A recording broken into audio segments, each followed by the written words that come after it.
everybody, so today I'm going to be making a different kind of video, and it's going to be how to keep your concealer from creasing. I know this is a big issue for tons and tons of people, and I'm just going to show you guys some of the tricks and tips that I've learned along the way of doing makeup. The first one is don't apply foundation under your eyes. This one is really important. Foundation is not made to go under your eyes. Foundation is just made to go on your face. It's not specifically made not to settle into fine lines and stuff. I would say probably like 60 to 70% of foundations are not going to be good under your eyes like a liquid concealer would be, because they're just not made for that type of area on your face. If you have a foundation that does really good with not settling in any lines on your face, then that might be good for under your eyes.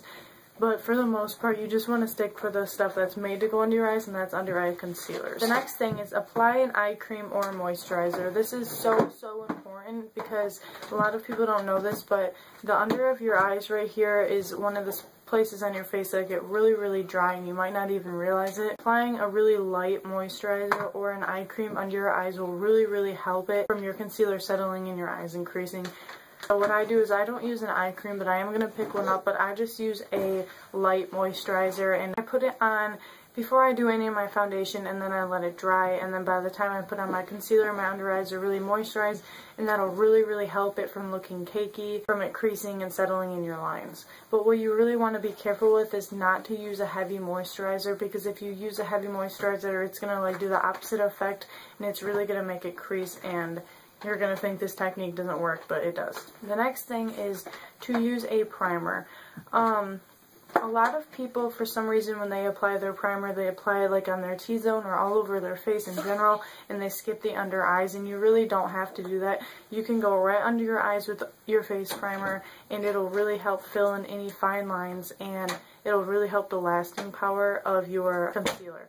And it'll help it from not creasing too, and I learned that from Goss Makeup Artist. Another thing is that you can just apply your eyeshadow primer. I do both. Before I apply my foundation, I put it all over under my eyes, and then I do my foundation. And then when I go to do my concealer, I just apply a eyeshadow primer on top of my eyes and under my eyes right there, and that'll really help your concealer stay. I promise you, if you try that trick, you're going to be amazed because it really works.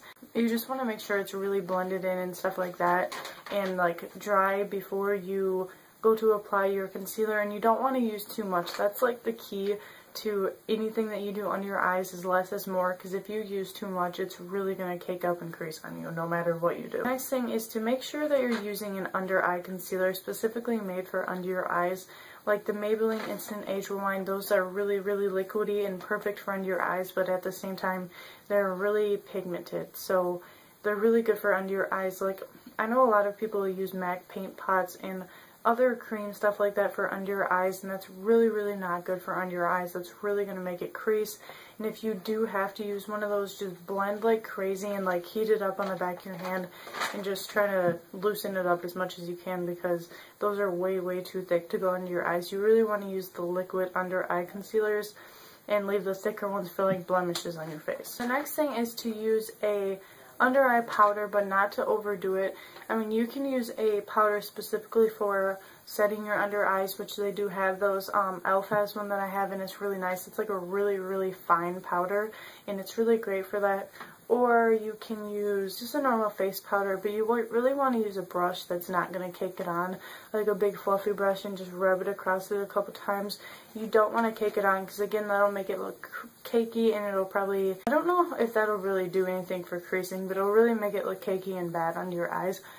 So I would definitely skip applying too much powder. The last tip that I have is when you're blending out your concealer, you want to, if you use your fingers, which I do most of the time, you just do like a tapping motion like this. Don't rub, because if you tap back and forth really fast like that, it'll really help blend it out, and it'll keep it from drying in your creases, because you're constantly moving your fingers like back and forth like this, and it'll really help it from creasing in your lines. I learned that from Jaclyn Hill. She's a makeup artist on YouTube. She makes amazing videos and has great tips, and that's like one of the tips that I've really found helpful from her, is to just use your fingers and go back and forth like this until it starts to dry, and then you'll notice that it's already dry and it's not in your lines. So that really helps a lot. So those are just some of the tips that I've came across, not all at once, but over a long period of time, and I found that all of them work. So I hope these work for you, and if they do, then please let me know. That would really make my day to know that I'm giving advice that is good for other people. If you like this video, then don't forget to like it. That really means a lot to me, guys, and don't forget to subscribe too. So have a great day, guys. Bye.